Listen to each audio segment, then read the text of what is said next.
Looking at our world from a theological perspective. This is the Theology Central Podcast, making theology central. Good afternoon, everyone. It is Friday, July the 22nd, 2022. It is currently 4:30 p.m. Central Time, and I'm coming to you live from Abilene, Texas. And I'm going to be very honest with you. Everything inside of me, everything inside my emotions, everything inside my mind is telling me it's not worth it. Don't do it. All you're going to do is get people upset at you. You're going to make everyone angry. You're going to lose listeners. You're going to lose subscribers. Don't do it. Just talk about anything else. But obviously, I'm not listening to everything that is telling me not to do so, because I think all the things telling me not to do it is nothing more than basically my own self-preservation. It's my own going, you know what, that you can't go there. You can't talk about that because you know how Christians will react. You know the majority of Christians are going to get upset with you. They're going to say you're liberal. They're going to say you're a compromiser. They're going to say you're ungodly. They're going to say you're pathetic and that you need to take a stand for Jesus. And they're all going to get very, very upset with you. And I do know that. But I cannot. I have to do this. Here's what happened. About 45 minutes ago, an hour ago, one of my friends, I can't say an acquaintance because we've never really actually met, but an acquaintance from Nebraska. We both have the same hobby that we love, and we talk about it all the time. He messaged me and basically you're not going to believe the news. Did you see this? And I was like, whoa, what is going on? No way. This can't be happening, right? It's like big news, but I don't want to talk about the news because then everyone will focus on that, right? So I'm like, okay, I got to get more information. So I start looking at different websites and I'm looking some things. And then I end up checking Twitter because there's all kinds of tweets obviously going on about this. I'm like, okay, maybe I can get some more information. And all of a sudden, I see a tweet. And I'm like, what is this? It has absolutely nothing to do with the breaking news. Has nothing to do with that. It has everything to do about being a parent, about a child, and about Christians as parents, and a child that lives in a Christian home.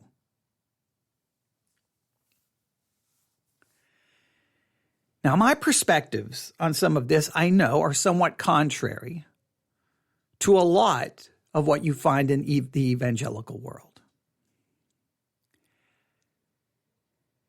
And I don't really apologize for that.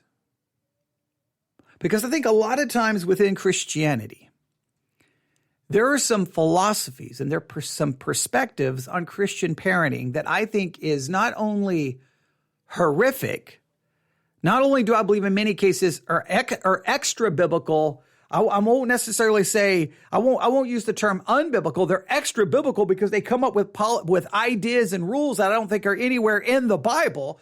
And I think in many cases, it destroys relationships. I think a lot of Christian parenting leads to more broken relationships than it does to anything positive.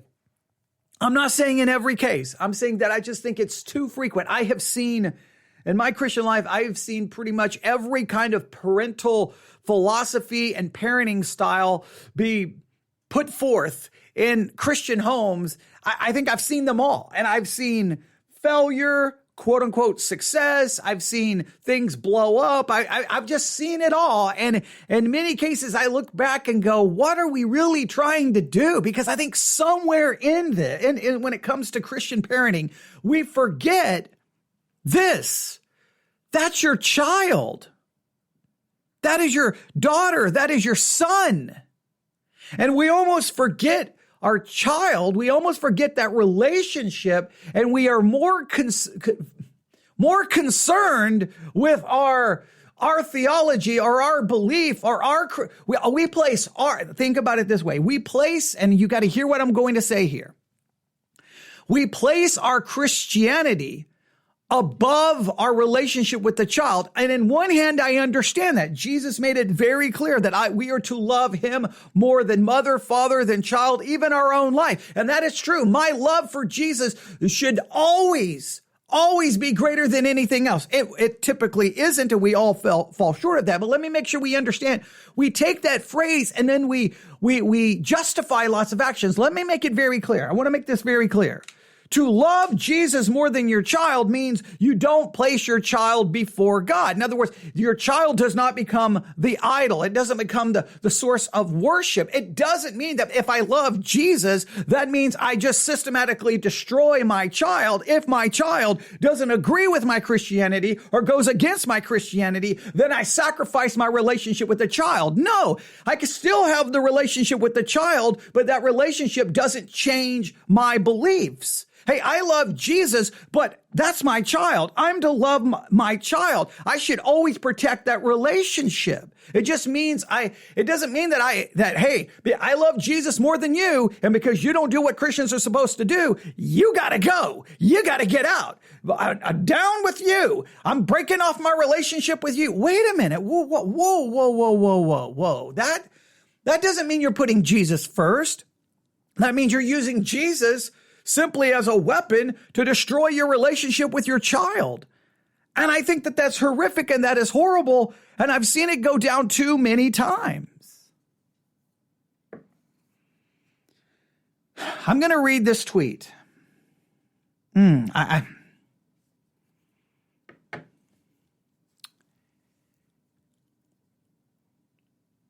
It bothered me. It bothered me. Maybe it won't bother you. Some of you are probably going to agree with what the parent did. I obviously disagree. I'm not going to give the people's name. I mean, they first of all, the fact that they posted it on social media really, really bothers me. I have major issues with that. Okay, but here we go. Here is the tweet. I'm begging for prayers for my 19-year-old daughter. Now stop right there. To Christian parents.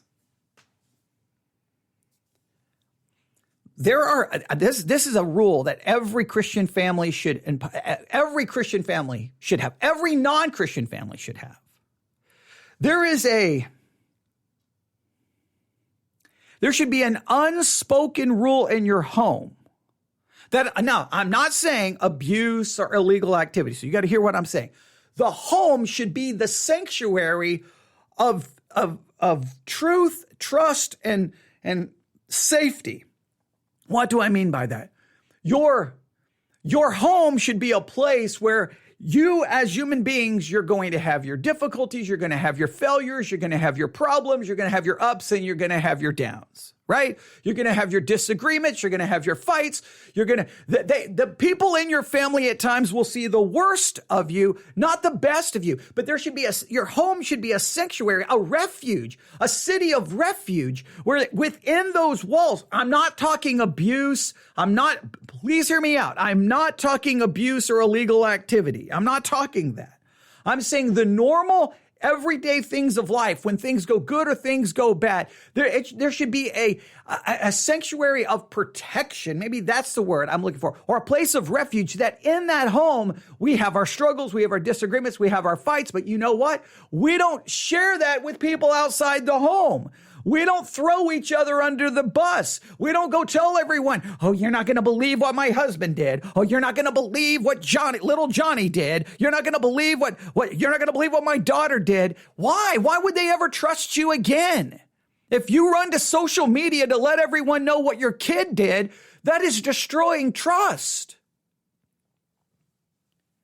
There should be just an unspoken rule that in this home, what you do, this is we value the relationship with each other, no matter how much upset we are, no matter how angry we are. We're not going to go tell someone else. Now, are we always going to follow that? No. Are we going to fall short? Yes. Are we going to make mistakes? Yes. I've made mistakes. By no means, I'm not saying I'm perfect in anything I'm about to say. We're all struggle through this, but there should just be a level that, my daughter does something. I'm not going to run to work and go, man, you're not going to believe what my kid did last night. Oh, you're not going to believe. No, it's no one else's business. It's no one else's business. Now, I'm not saying abuse or anything like that. You may have to report that to the appropriate authorities. You may have to seek counsel or help. I think there should be a sense of protection. Now, I'm not saying that you can't share things with a counselor, right? If you're seeking counsel for something with your child, okay, that's in a protected situation. But don't go post it on social media what your kid did. I don't care what happened. But you'll see Christian parents do that. Their kid's having some kind of problem. Please pray for my son. He came home drunk last night. That's nobody else's business. That's you and the family. Protect your child. Once you destroy that, there's no trust in you. They can't come to you. Why would they tell you what they're doing? They can't trust you because you're going to go run and share it at the prayer meeting. Prayer meeting isn't the opportunity for you to destroy trust with your child. That's not acceptable. So here, as soon as I saw, I'm begging for prayers for my 19-year-old, I'm like, oh, no. My first thought was, okay, it's either a horrible sickness, they've been injured, or they're about to just put their child's business all over social media. I don't know. I've got the names of the individuals right here. I got the names of so their name is there, meaning I could probably figure out with just a little bit of Google searching the name of their child, which is just messed up. But guess what? Everyone who knows that person knows their child. So now this child's business is being placed all over Twitter. That is wrong. That is a violation of trust. Christian parents, stop doing that to your kids. Hey, ladies in the prayer group. Hey, listen, I need you to pray for my daughter because she did this. It's none of their business. Now, if the child is hurt or sick, and then you can ask your child, would it be okay that I ask someone to pray for this situation? If the child gives you permission, it's okay. Respect them as a person, as a human being. Prayer is not an opportunity for you to share everyone else's dirt. I don't know if you realize this. God is omnipresent and omniscient. You can pray. There's some things, yes, you want other people to pray for. There's some things, you know what? You pray about. You don't need to share it with anybody else.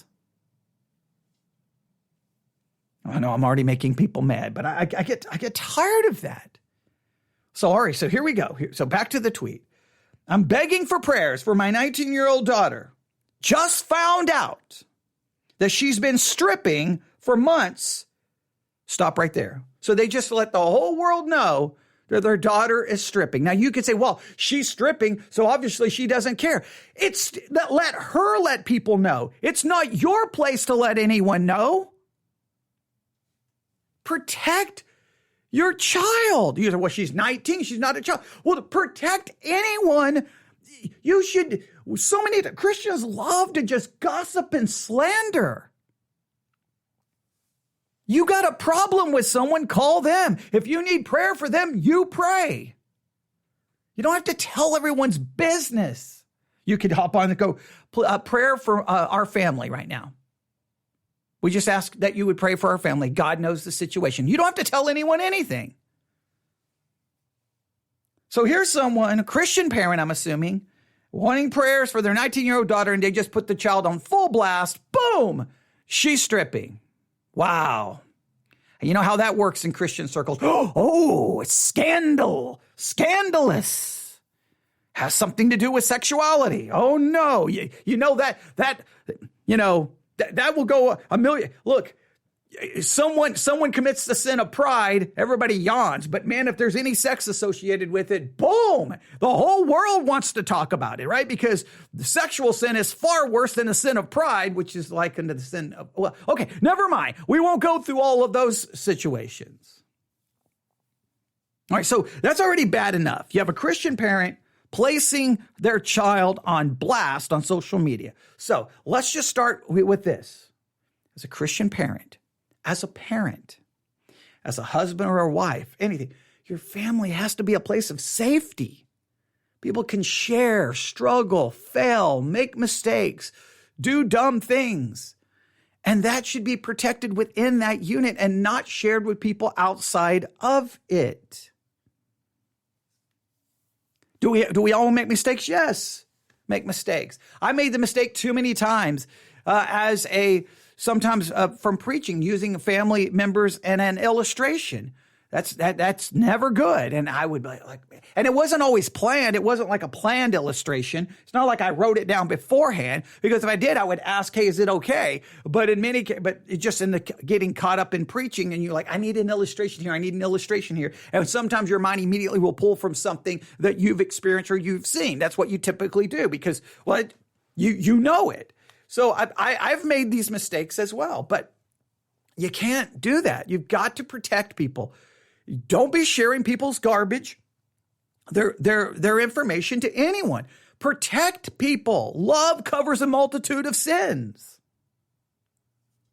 All right, so she asked for prayer. Yeah, the woman who posted this is a woman. Obviously, that's redundant. The person who posted this is a woman asking for prayer for her 19-year-old daughter. Now, let me make it very clear. I feel bad for this Christian parent going through this. I do feel bad. I just wish she would have known this is not the way to do this. This is not the way to put your child on blast. But this is what really bothers me. And this is where things are about to get controversial. Again, I'm quoting from the tweet. I'm begging for prayers for my 19-year-old daughter. Just found out she's been stripping for months and is moving out of my house because that is one of my can't occur under mom's roof rules. She's also rejecting Jesus. Oh, man.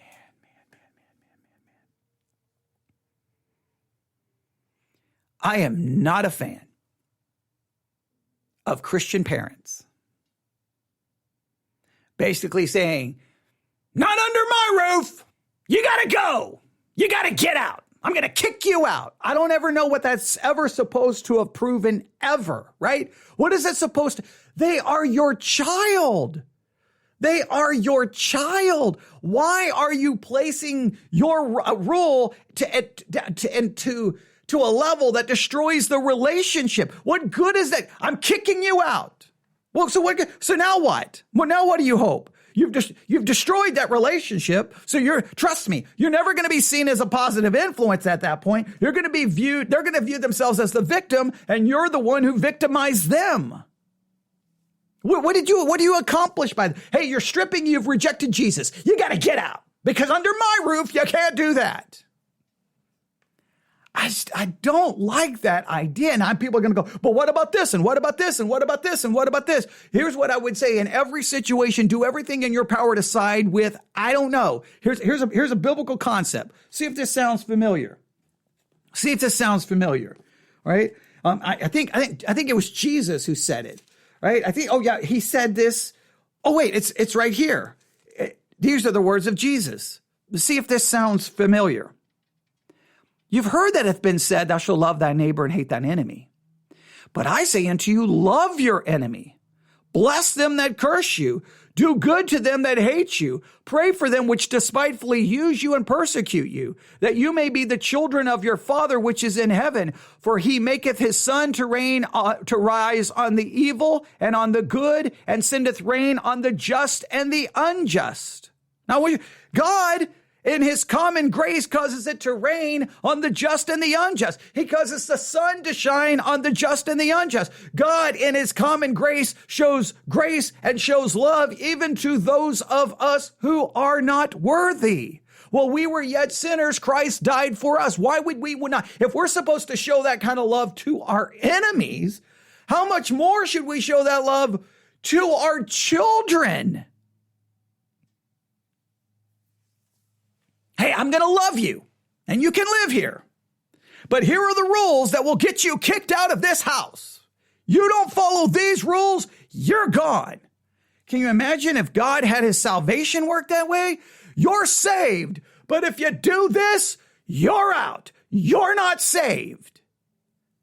Praise God, God doesn't kick me out of his family. Good thing I'm not kicked out of good thing I still remain a son of God and I'm not kicked out even when I make mistakes. Yes, there can be consequences. Yes, there can be punishment. Yes, there can be chastisement. But when your child reaches the age of 19, I think all of those teaching punishment stages are over. Now what they may need is love. Oh, you can voice your disapproval. You can voice your disagreement in the appropriate time. But by the time they're 19, they already probably know your disagreement and disapproval. How about now demonstrate the love of Christ? How about now demonstrate the love of Christ and you just continue to live your Christian life, showing them that whatever they do is not going to destroy your love for God and that you disagree, but I love you. I disagree with your choices, but I love you. But you're 19. You're a young adult now, but I love you and I'm here to care for you. And if they're living there, they're living there.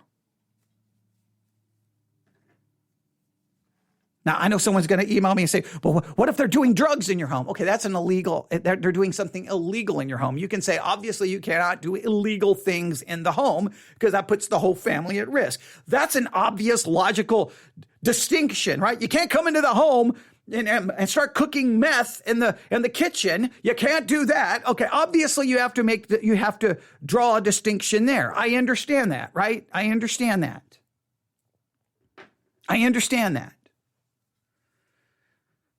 There's always those exceptions. I'm always willing to understand that there are times and there's exceptions where things have to occur.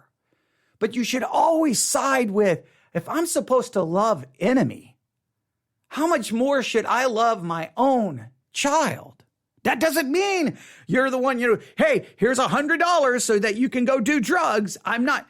There is wisdom. But the overarching idea is whatever things you have to do that's tough, whatever you have to do that's hard, you still want to always side on the side of love, even for an enemy. And your child, hopefully, even if your child becomes your enemy, you want to show that love. Child stripping, okay. There's nothing illegal about it. It's immoral. I can understand from a biblical argument making it a moral argument.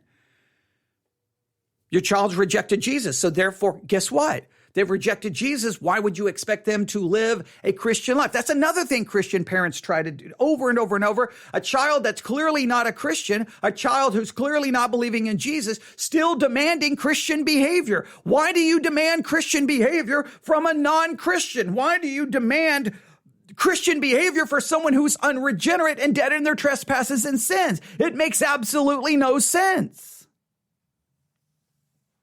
Now, I understand you have certain rules in your home because you don't want to disrupt everything in the home.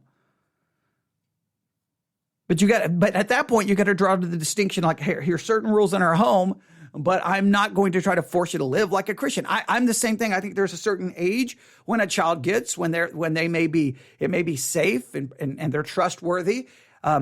If they no longer want to go to church, I'm not one of those, you will go to church as long as you live under my roof. What does that accomplish? Hey, clearly you're not a Christian. Clearly you don't love God. You're going to go to church. I'm going to make you go to church because that's how salvation occurs. Like, you're going to make them go to church? Like, what does that accomplish? Now, I understand when they're young, obviously they have to go where the family goes. Obviously, I understand that. But this is like, you better live the way we tell you or we're kicking you out. Our love stops when you start engaging in behavior we disagree with. But we still love them. But why are you kicking them out then? Just some scriptures. Ephesians chapter 6. Now, Ephesians is a letter written to a church, so it's written to believers. So how should believers operate? Well, children should obey your parents in the Lord, for this is right. Honor your father and mother, which is the first commandment with promise. A Christian child should be brought up to learn they are to obey and honor their parents. That is true. But once the child decides they're rejecting Jesus or rejecting Christianity, why would you expect that? Now, yes, there's going to be rules in the home like, hey, you can't do that, you can't do that. I understand that. But at the same time, you can't demand them to be obedient to Scripture. That you just have to say, here's some rules in our home that we have to follow. And if you break this, here are the punishments. But there's got to be a reasonable way of looking at this. But Christian parents often forget, hey, don't provoke your children to wrath. Don't provoke your children to wrath, and bring them up in the nurture and admonition of the Lord. You bring them up as they're growing up, teaching them the truth about God. You teach them the truth about God. That's all you can do. That's all you can do is just teach them the truth about God. Let's make this very clear. Because a lot of times people's soteriology gets in the mix of Christian parenting, and it's always baffles my mind. All right, let's say you are full-blown in the Arminian camp. You believe in libertarian free will. We can go Pelagian, semi-Pelagian, whatever classification. My child has a free will. Well, if you strongly believe in your child's free will, why are you doing everything in your power to manipulate and force that will? You don't manipulate and force someone's will if you believe their will is free. You present the truth, and then they freely will either choose or not. Manipulating or forcing the will is not them exercising their free will. It's them being forced to submit to what you want them to do. That's not even being true to your own theology. I love how some Arminian parents will on one hand argue God doesn't violate man's free will because he wants their love to be voluntary. But then they turn around in their parenting and basically try to force Christianity on their child by rules and force. And if you don't do this, I'm going to kick you out. Why are you not respecting? If you believe God respects free will, why don't you respect free will? Now, I understand within reason, you can't let your child burn the house down. You can't, I understand there's within reason, but when it comes to spirituality and Christianity, you should respect their will. And if you're Reformed, well, you know how that situation works. God's the one who's going to save your child. All you can do is present the truth. God has the one who has to regenerate them. God is the one who has to save them. So in Ephesians 6, this is the way it should work in a Christian situation. Children should obey. Children should honor. Parents should not provoke. And then parents should raise in the fear and admonition of the Lord. You raise them that way.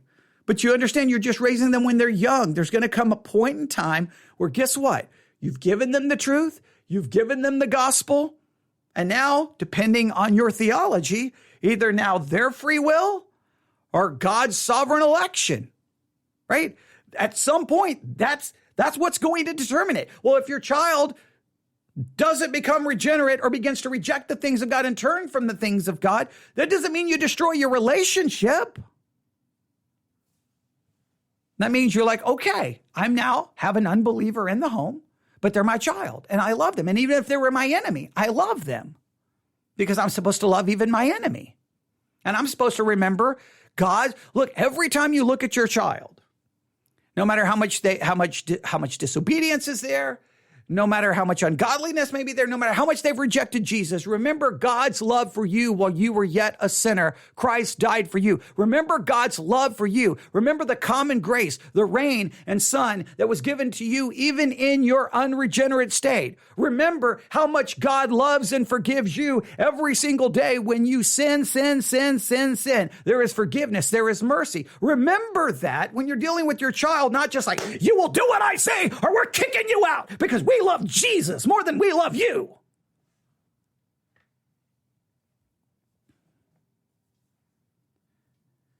You can tell I get really bothered on this subject. And I think there's an interesting passage. It's not directly applicable. Go to 1 Peter. I was thinking about this. 1 Peter chapter 3, verse 1, likewise, ye wives, be in subjection to your own husbands, that if any obey not the word, they also may, without the word, be won by the conversation of the wives. So this is a wife who lives with an unregenerate husband. And it's telling the wife, you live like a Christian. You do what God calls you to do.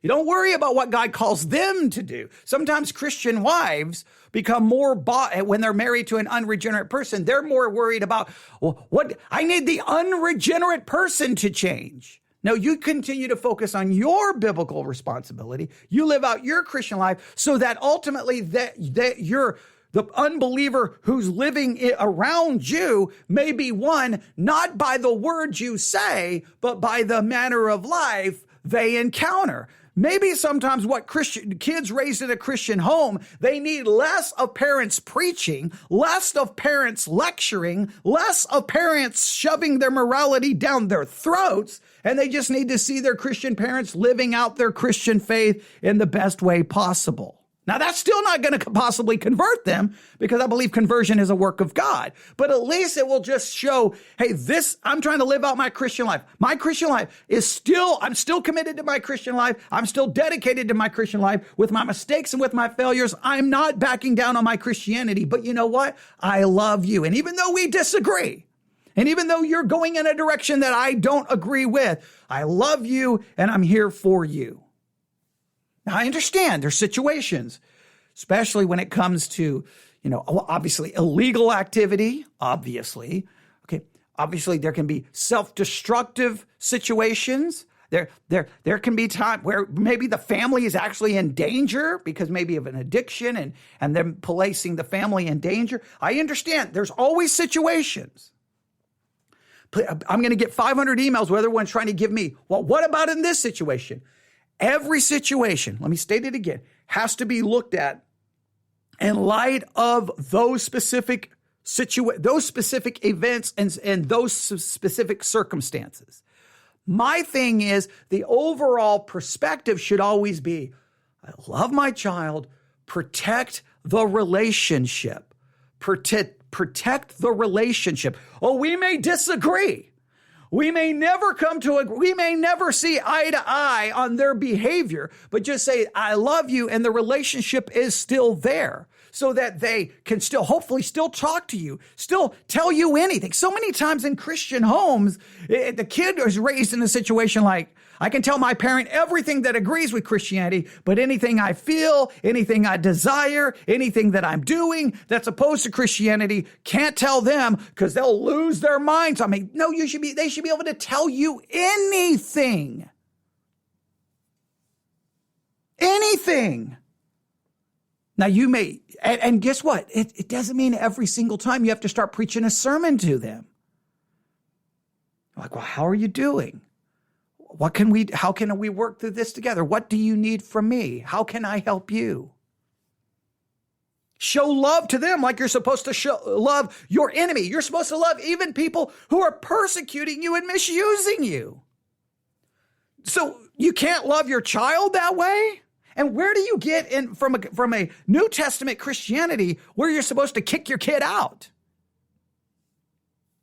Where is that a Christian perspective? If your child does this, kick them out. Even in the prodigal son, it was the child who chose to leave. It wasn't the father who kicked him out. He wanted his inheritance and he went and did whatever he wanted. And he came back and his father was there waiting for him. Sometimes the child will want to leave. It's not our job to try to drive them out. It's like some Christian parents, it's almost like a badge of honor. Well, my child was doing this. And I'm like, not in my home. It's a Christian home. Get out. Well, what happens when you what happens if you're not living up to the Christian standard? Do you have to leave? Do you have to get out? Is admittance, or how can I say this? Is admission to your family dependent on one's salvation status? You're only in this family if you claim to love Jesus, prove you love Jesus, and live according to Jesus. But our family relationship ends. You've got to go. We're breaking off contact. Now, if you want to make a biblical argument, the biblical argument would be far more if your kid claims to be a Christian and is doing those things. The Bible says far more about if someone claims to be a brother, if someone claims to be a Christian, that sometimes you have to separate yourself. The Bible's more about separating yourself from professing believers who are engaged in wrong behavior, far more than it is about separating yourself from an unbeliever. The unbeliever is going to live like an unbeliever. I know that's a shock. But the Christians always want unbelievers to live like Christians, by force in some cases. So now let me read this whole tweet together. I'm begging for prayers for my 19-year-old daughter. Just found out she's been stripping for months and is moving out of my home because that is one of my can't occur under my roof rules. She's also rejecting Jesus. My heart is breaking. Now, I feel really bad that this person's heart is breaking. I really do. And I feel bad for the mother. I just feel so bad that she's getting rid of her child because her child won't, I guess, follow Christian morality, even though the child has rejected Jesus. Why can't you love your child? Why is it that Christians can't love someone who rejects Jesus? Jesus loves you. For God so loved the world that he gave his only begotten son, that whosoever believeth in him should not perish but have everlasting life. There's a general common love that God gave even to you while you were yet a sinner. While you were yet a sinner, Christ died for you. How about this? Maybe this is the time your child needs to see a compassion and a mercy and a love. She's probably already heard all the sermons. She's probably heard all the lectures. She probably has all the rebukes memorized.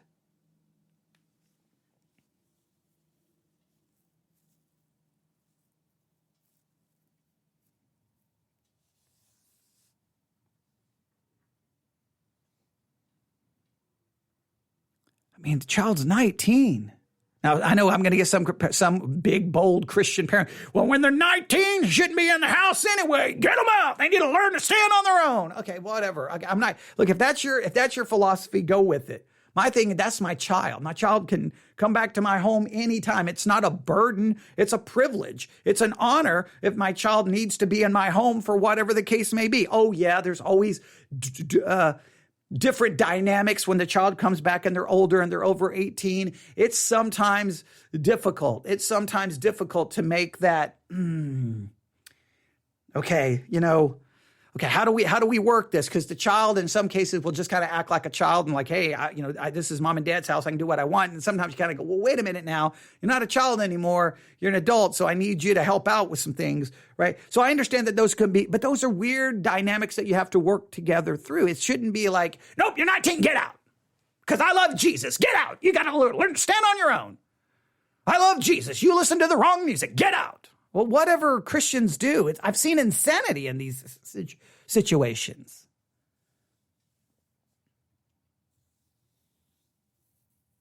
Child's 19. Now, if your child was 16, 17, breaking the law, then you got to be like, whoa. Now we got a legal situation to deal with.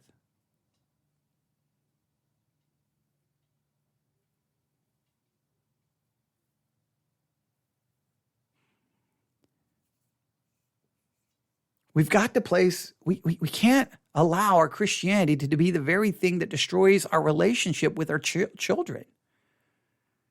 And I know I'm going to get, you're supposed to love Jesus more. Yes, you are supposed to love Jesus more. But your love for Jesus doesn't become a baseball bat that you can obliterate your relationship with just because you're trying to prove you don't have to prove that you love Jesus more. Just demonstrate that you love Jesus more by the fact that, okay, you've rejected Jesus. You're not living according to Christianity. Okay, I disagree with you. You know that, but you know mom or dad loves you. We're going to be right here to support you, but we're going to keep following Jesus. We're going to keep listening to sermons or reading our Bible or going to church, but we're not going to try to impose it on you by force. You're now old enough. You've made a determination in your life that the faith is no longer yours. You were living the faith basically via proxy, just by your association with us as a little kid. But now you've come to a time in your life where you are no longer a Christian. Okay, I'm not going to be mad. I'm not going to hold it against you anyway. Faith, whether you're Reformed or whether you are believing in Arminian perspective, faith is a personal thing. It's your personal faith. My faith can't save my kid. So, all right, I'm going to respect you now as an adult, or not as an adult, as a younger adult. Now that your faith has become your thing and you've decided it's not yours. You decided it's mom and dad's, it's not yours. I respect that. Going to love you. I'm not going to hold that against you. I'm not going to be bothering you or pestering you about it. You already know the truth. I've done what I can do. But now our relationship is fine. You're like, so what do you mean your relationship is fine? It's not, okay. My relationship, let's say if I was this situation, okay, my 19-year-old stripping. Oh, can't go see your strip show. I can't go to the club and watch you. Well, one, that would be awkward and weird. Two, I'm not going to go to that. So I'm not going to do that. But you know what? If you need me to drive you to work or pick you up, I will. I know some Christian parents just went, oh, what? I disagree with what you're doing, but I can't. I mean, I've already given my voice to the fact that I believe that is wrong. But I'm going to just show love and support.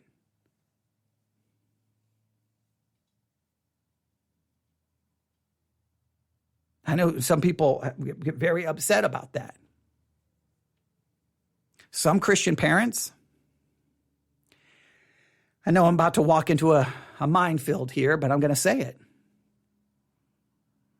Your child, 16, 17. Clearly, Christianity is not for them, so they don't claim to be a Christian.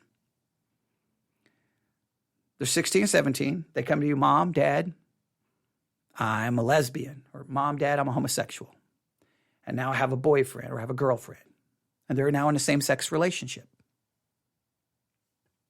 Okay, they're not saved. They know your views that homosexuality is a sin. You don't need to preach it again. You don't need to scream at them again. Okay, all right. Some people will say, what do you do? I love my kid. I love my kid. You say, well, how do you handle the relationship? Just like I would handle the relationship if my daughter was dating a guy and clearly they were engaged in fornication or premarital sex, would I just not have anything to do? No. Okay, fine. I'm going to show love, and I'm going to show compassion and love even for the person that you're in a relationship with. You say you would let them in why would I not let them in my home? I would let them in the home if she was dating a guy and they were engaged in premarital sex. Why wouldn't I? You say, well, it's wrong, and premarital sex is wrong. Okay, right? I mean, they're an unbeliever. So I can't hold them to Christian morality. So I would just show no problem, okay? I disagree, but they already know that. So it's not time for me to show that again. And I would like, okay, fine. I would just treat them hey, this is their relationship. Okay. Hopefully I get along with the other person and show compassion in the family. And it wouldn't be like, hey, I agree with this. It would be like, I love you. This is the person that you're in love with. Okay. And I would try to show as much compassion and respect as I can. It's not necessarily agreement, but respect. You say, well, what happens if they become 18, 19 and want to get married? There's always this thing that what should Christian parents do? Well, what should you do? I mean, again, let me ask the question. If they were being engaged in premarital sex, what if the person she's dating left their spouse to get married, right? And that she's getting married to someone and that it's not going to be a biblical marriage. Would you go to the marriage? My thing is I'm not showing support. I'm showing love for my daughter. I'm not saying, hey, I agree with this. I'm showing that I love you. And even though we disagree, and even though you know that I think it's wrong, I still love you and I'm here for you at this very important time in your life. Now, where I have a problem is if they claim to be a Christian and they're being married in a church. Now you're bringing my Christianity into it, and that's where it becomes really convoluted, right? And like, wait a minute now. So you're claiming to be a Christian, and you're engaging in blatant something that's unbiblical, and you're being married in a church where they're going to invoke the name of God and Jesus. Oh, okay. Now that becomes a problem it's not in a church, then, okay, well, I mean, they're not invoking God. I mean, then I don't have to worry about it. But when they bring that in, that does become problematic. Some people say, well, you're showing agreement. I'm not showing agreement. I'm showing that you are my child and I love you. I've already shown my disagreement with that. I know I'm going to get so many emails on some of this. Christian parents, just think it through. As the Christian woman in 1 Peter 3, who's married to an unbeliever, what she is told is live out your Christian life. Show your Christianity in your actions. You're not told to leave your husband because he's an unbeliever. You're not told to separate. You stay there, and then you demonstrate your Christianity to them so that they may be one without a word.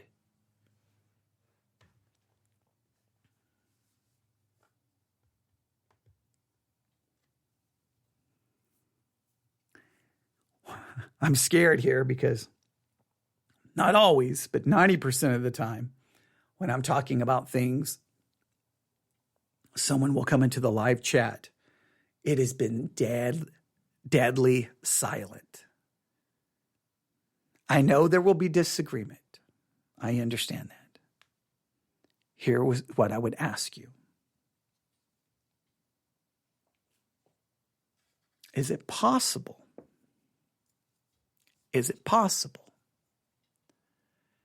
that some of your parental philosophy and your parental ideology is determined more by your own personal preferences, your own personal thoughts, maybe the way you were raised, maybe the part of the country you were brought up in?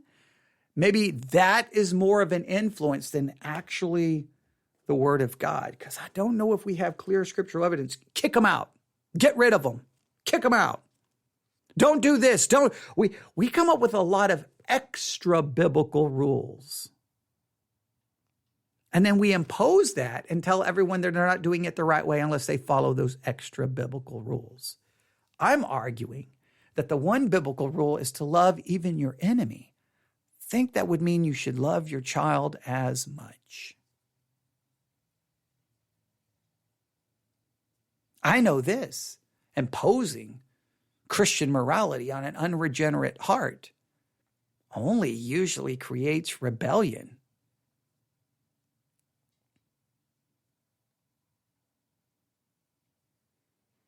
So you may disagree, and that's perfectly okay. I don't make any rules for how you raise your kids. You're going to do it your way. If you're young and your kids are young, you probably think right now you've got it all figured out. You probably think you've solved the parental mystery. You've figured it all out. Just wait till your children are grown, then contact me and let me know how it turned out. So way too many Christian parents who have young kids who just are arrogant and think they've got it all figured out. And then by the time their kids are grown, they realize, what did we do wrong? And then you're going to sit and live with regret. We should have been more conservative. We should have been less conservative. We should have had more rules. We should have had less rules. But you know what? No matter who you are, I want you to make sure you understand this. And I'll end with this. I don't care who you are. One day, you're going to wake up, and there's a good chance that all of your parental philosophy and styles ended in a situation where you have a child or children who have rejected God, rejected Jesus, and are not saved. And you're going to sit there with a lot of regrets thinking, man, maybe we should have did this. Maybe we should have did this. And you're going to think about all the things you wish you could have done, right? And I think your theology will greatly determine a lot of that. But if you believe in the sovereign work of God, you understand their salvation of that child is ultimately the sovereign work of God. You have responsibility, but still the sovereign work of God. So that may help you a little bit. But no matter what view you have, you're going to be left there looking at your parental strategy that you used and go, man, where did I go wrong? But let me make it clear. You can sit there and debate that and wallow in your own self-pity. But you will be devastated if after everything you tried simply resulted in the end of your relationship with your child. If you feel that there's some godly badge of honor because you've destroyed your relationship with your child, That's what can remain. The relationship with your child, a good relationship, a loving relationship, can remain even if they aren't Christians, even if they've rejected everything about Christianity. Oh, you'll never have a spiritual bond. You'll never be in agreement morally, theologically. You may be a disagreement about different culture wars, but you can still have a loving relationship with your child. And you don't have to preach to them every time. You don't have to voice your disagreement every time they say something. You're like, okay, they already know you disagree. Now, if they keep baiting you, sometimes you have to say, come on now, come on. You know we disagree. What are you trying to do here? Are you just trying to get us into a fight? What are you trying to do here? Sometimes you can just say, hey, come on. But you can hopefully have the best relationship you can. Is it going to be easy? Absolutely not. Because there's gonna be times you want to correct your child because you want them to come to the knowledge of the truth. But you know what? God's gonna have to open their eyes. You have a good 10 to 13 years. When your child is born, you get about 10 to 13 years where that will be very willing to listen to you and learn about you and talk about Jesus and talk about the Bible, and in many cases be very friendly to it, not hostile in any way, shape, or form in many cases. The children will kind of become, I don't like any of this earlier on, but you have a very good window there of great opportunity. So you can pour it into them, and then they're going to reach a point where,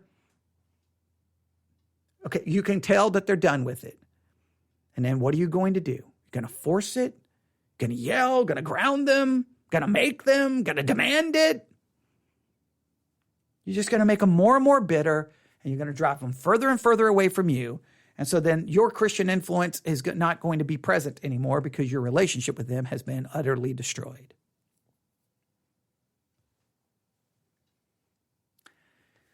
All right, you can email me your disagreements. Here we go. newsif@yahoo.com. newsif@yahoo.com. newsif@yahoo.com. Thanks for listening. Have a great day. Pray for this woman and her child. Pray that their relationship would be restored. Then pray for the child's salvation. You say, I need the name. No, you don't. God knows the child, right? He's known the child before the foundations of the world. Knew before the foundations of the world that the child would, in the month of July 2022, would start stripping. Sometimes as parents, I think sometimes we think we need to do more than God can do. There's a limit to what we can and cannot do. All right, I'll stop there. Thanks for listening. God bless.